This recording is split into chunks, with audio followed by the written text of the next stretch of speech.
Kembali di MNC News Today, saya Wiki Ardian. Pemirsa, Polda Sumatera Utara menetapkan pelaku penganiayaan terhadap seorang mahasiswa di Kota Medan, Sumatera Utara. Ironisnya, tersangka merupakan anak perwira polisi anggota Polda Sumatera Utara berpangkat AKBP.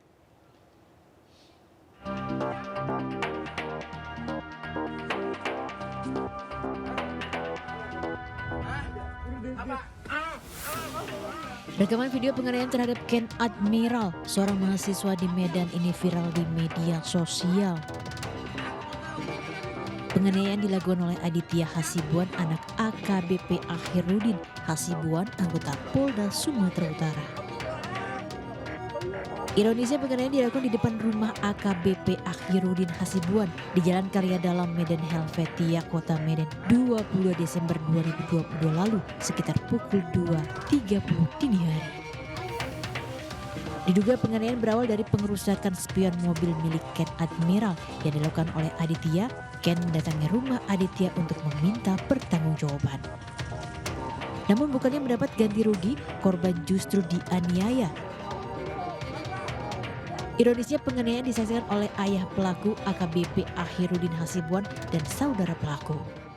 Dan hasil daripada gelar perkara khusus pada tanggal 25 April 2023 bahwa ditetapkan saudara AH sebagai tersangka dan akan kita lakukan upaya pelaksanaan yaitu penangkapan dan penahanan.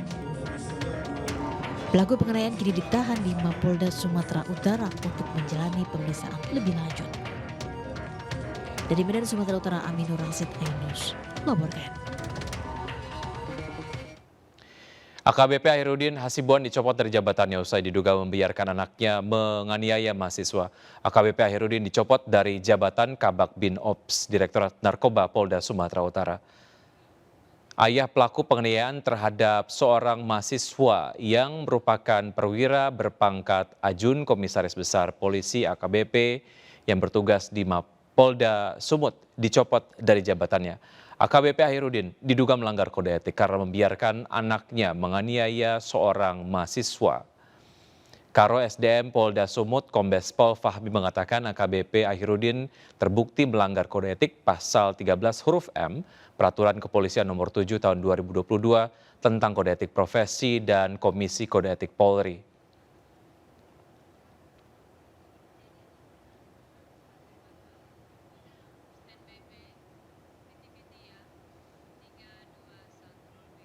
Kita sudah dicopot di jabatannya sejak tanggal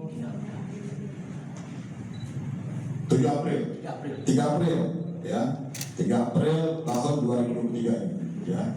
Jadi bersangkutan sudah dicopot dari jabatannya sebagai KBO Direskrim Narkoba Polda Sumatera Utara sejak tanggal 3 April. Ya, saya minta ini supaya dipahami bahwa statusnya adalah dalam rangka pemeriksaan oleh Bipropam Polda Sumatera Utara.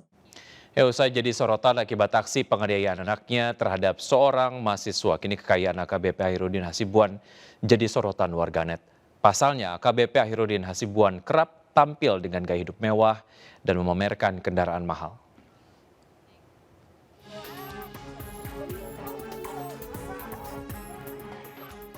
Mantan Kabak Bin Opsnal di Ditnarkoba Polda Sumatera Utara, AKBP Akhirudin Hasibuan, kini tengah menjadi sorotan. Ia membiarkan aksi kekerasan anaknya Aditya Hasibuan terhadap seorang mahasiswa bernama Ken Admiral yang dilakukan di hadapannya. Tak hanya itu, kini harta kekayaan polisi berpangkat AKBP itu pun ikut disorot. AKBP Akhirudin Hasibuan diketahui kerap tampil bergaya hidup mewah dengan memamerkan Harley Davidson hingga Rubicon. Yang menjadi sorotan adalah apa yang dipamerkan ayah Aditya Hasibuan itu tak sesuai dengan jumlah kekayaannya yang dilaporkan dalam LHKPN.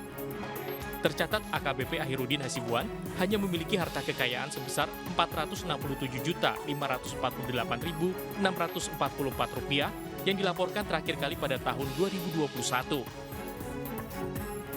Harta itu terdiri dari tanah seluas 566 meter persegi senilai Rp46.330.000, mobil seharga Rp370 juta, dan harta bergerak lainnya senilai Rp51.218.644. Kini AKBP Ahirudin Hasibuan telah dicopot dari jabatannya sebagai Kabak Bin Opsnal di Ditnarkoba Polda Sumatera Utara karena melanggar kode etik. Bahkan dia terancam didemosi hingga ditempatkan di tempat khusus. Tim iNews melaporkan.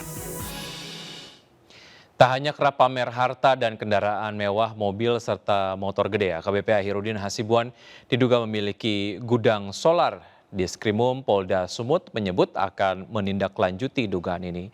Tak hanya kerap pamer harta, AKBP Ahirudin Hasibuan juga disebut-sebut memiliki gudang solar tak jauh dari rumah pribadinya yang merupakan TKP penganiayaan terdapat gudang solar cukup besar tanpa plang nama. Lurah Helvetia Timur Teguh Sujatmiko saat dikonfirmasi awak media usai penggeledahan rumah AKBP AH enggan memberikan keterangan.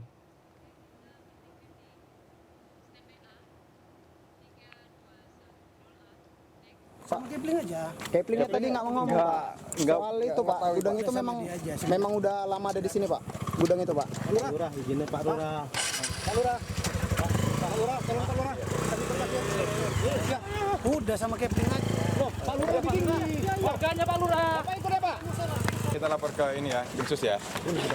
Ya. Oke, kalau ada temuan itu kita lapor ke Dimsus. Ya, makasih ya semuanya ya. Ya, pemirsa, lantas bagaimana penanganan selanjutnya yang harus dilakukan terkait penganiayaan seorang mahasiswa oleh anak oknum perwira polisi di Sumatera Utara? Untuk membahasnya sudah bergabung bersama kami Bapak Sugeng Teguh Santoso, beliau adalah Ketua Indonesia Police Watch atau IPW. Selamat siang Pak Teguh. Selamat siang Mas Wiki, ya. Baik. Selamat siang pemirsa. Terima kasih sudah bergabung bersama kami Pak Sugeng ya. Pak Sugeng, Sama-sama. tanggapan pemeriksaan Propam terhadap AKBP Ahirudin Hasibuan sejauh ini seperti apa? Ini proses yang di Polda Sumut ini kan harus kita apresiasi ya. Prosesnya sangat cepat gitu. Termasuk proses pidana umumnya terhadap tersangka Aditya Hasibuan ya. Kemudian proses di Paminalnya juga ya. Di Propamnya juga ya. Proses di Propamnya juga saya melihat sangat cepat. AKBP AH telah dipatsus ya.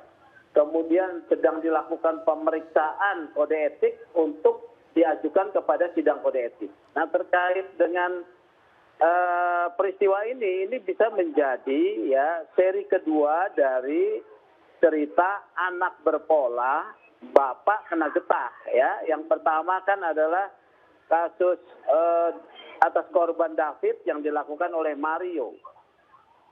Atas peristiwa tersebut terbongkar banyak hal, termasuk di dalam kasus anak berpola bapak kena getah jilid 2 ini. Ternyata di luar kasus penganiayaan tersebut terbongkar adanya gudang Solar. BBM ilegal ya. Kemudian juga netizen dengan segala perhatiannya itu ya, sadis di netizen nih. Netizen sangat tajam ya, mengungkap soal pola hidupnya yang hedon. Bahkan ketika disandingkan dengan LHKPN itu sangat jauh berbeda. Laporan tahun 2021 kan sekitar 400 juta. Dan belum ada informasi laporan 2022 dan 2023. Kalaupun terjadi peningkatan signifikan 100% kan 1 miliar katakanlah. Itu tidak sesuai dengan profil ya, tempat kediaman, mobil yang dimiliki, kemudian Harley Davidson yang dimiliki ya. Ini kan akan berpotensi ditelusuri perbedaan kekayaan tersebut dan sumber-sumbernya.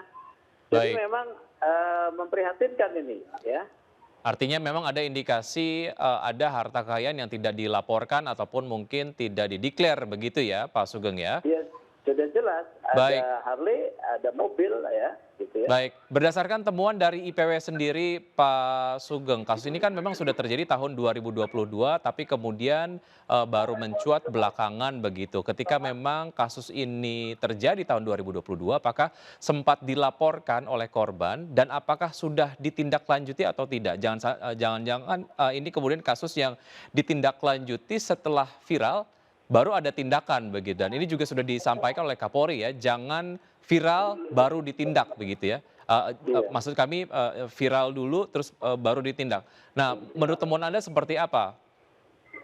Ini berdasarkan informasi yang masuk ke IPW dan juga keterangannya sama ya dari oleh Kabid Humas Polda Sumut. Laporan ini masuk ke Polresta itu tanggal 22 Desember ya. Kemudian saling melapor mereka. Korban melaporkan tanggal 22, terduga pelaku, saudara AH juga melaporkan karena dinyatakan itu sebagai duel ya. Nah, proses yang di Polresta terhambat. Ada dugaan ada intervensi atau komunikasi sedemikian rupa. Karena orang tua daripada terduga pelaku AH yang sekarang tersangka itu kan adalah perwira menengah Polri. Ya, pola-pola seperti ini sering dialami oleh masyarakat ketika masyarakat bermasalah hukum dengan keluarga Polri atau anggota Polri, ada situasi tidak imparsial atau tidak seimbang. Dugaan ada intervensi, macet begitu ya. Nah, ketika ini diambil alih karena kemudian menjadi viral oleh Polda Sumut melakukan tindakan yang cepat, tidak beberapa lama. Baik. Itu menurut saya yang harus kita apresiasi ya dari Polda Sumut ya. Pak Sugeng, kalau nggak viral kasus ini nggak bakal ditindak dong menurut Anda? Memang begitu, pola-pola penegakan hukum Polri masih berulang, no viral, no justice. Ya. Kenapa ini No terjadi, viral, no Pak? justice. Karena memang kalau saya melihat ada problem soal penegakan fungsi penegakan hukum di reserse. Penegakan hukum di reserse itu begitu rumitnya, prosesnya tertutup, ya. Banyak potensi penyalahgunaan kewenangan apabila petugas ataupun officer resersinya ini bukan seorang yang profesional, ya, tegak lurus dengan hukum gitu. Bisa saja karena berbagai intervensi. Dan sering seperti itu terjadi, bukan 1, 2 saja, banyak intervensi terjadi. Apa yang perlu diperbaiki agar ini mau tidak mau mempengaruhi dari citra polisi sendiri begitu ya di mata masyarakat. Viral dulu baru ditindak begitu. Apa yang perlu diperbaiki supaya hal ini tidak terjadi ke depan? Jadi Pak Kapolri kan tidak tidak berhenti-berhentinya mengingatkan kepala satuan kerja wilayah, Polda, Polres, ya, sampai jajaran di bawah untuk melakukan pengawasan melekat. Kita ingat pada zaman Kadif Propam Ferdi Sambo yang terkena kasus, Ferdi Sambo itu ada menekan ya satu surat peraturan ya, penindakan 2 level di atasnya. Ini sebetulnya tindak lanjut daripada perintah Kapolri bahwa Kepala Satuan Kerja Wilayah harus melakukan pengawasan melekat ya dan pembinaan kepada bawahannya, karena apabila tidak dilakukan terjadi pelanggaran, atasannya yang memang tidak melakukan tetapi tidak mengawasi bisa terkena akibatnya, bisa dicopot ya. Tetapi ini sudah dilupakan lagi. Bahkan awareness di kalangan anggota Polri, oknum-oknum Polri seperti AKBP AH ini, awareness tentang dirinya, posisi dirinya menjadi sorotan publik itu dilupakan. Karena memang melekat sikap arogansi, dia tidak sadar dan juga tidak waspada bahwa dalam dirinya dia harus menyadari, menjadi sorotan publik dan menjadi teladan. Dia Baik. waspada bahwa masalah itu bisa timbul saja dari internal keluarga. Makanya dalam kode etik itu disebutkan anggota Polri harus menjaga perilaku anggota keluarganya. Begitu, Mas.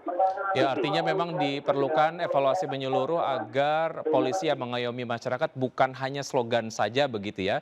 Terkait dengan AH sendiri, sanksi berat harus diberikan?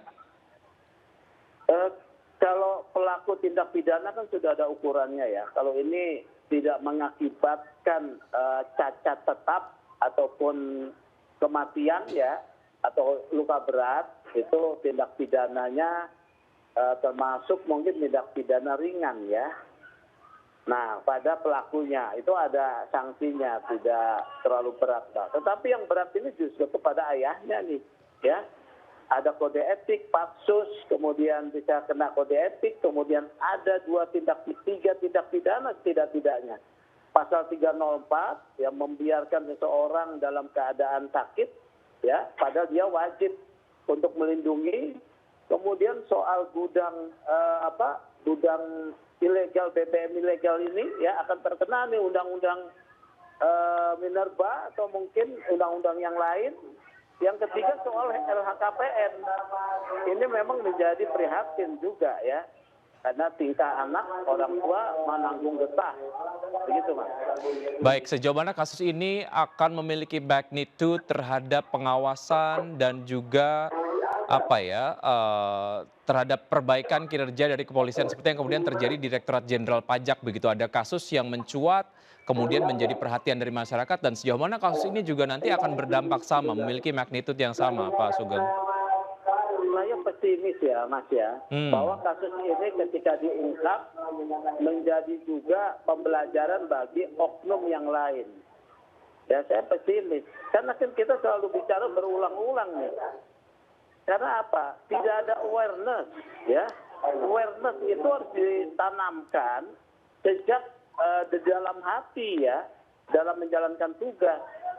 Kita perhatikan, kayak kasus AH ini, dia kan awareness tidak ada ketika dia juga pakai mempertontonkan si head-on, sementara dia laporkan LHKPN-nya cuma 400 juta. Ini kan sama saja dia sedang membuka boroknya sendiri, ya.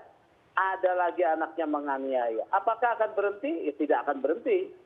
Selama pengawasan melekat oleh pimpinan satu level di atasnya atau 2 level di atasnya tidak ketat, akan terjadi terulang-ulang kasus seperti ini. Oleh karena itu pengawasan melekat harus diterapkan dengan ketat. Gitu. Baik. Yang terjadi memang sangat menyedihkan dan juga memprihatinkan, tapi kita tidak henti-henti untuk mengawasi kinerja dari kepolisian agar sesuai dengan apa yang kita harapkan. Pak Sugeng, terima kasih atas informasi Anda sudah sampaikan. Ya, saya selalu sampai jumpa. Pemirsa, Bapak Sugeng Teguh Santoso, Ketua Indonesia Police Watch IPW.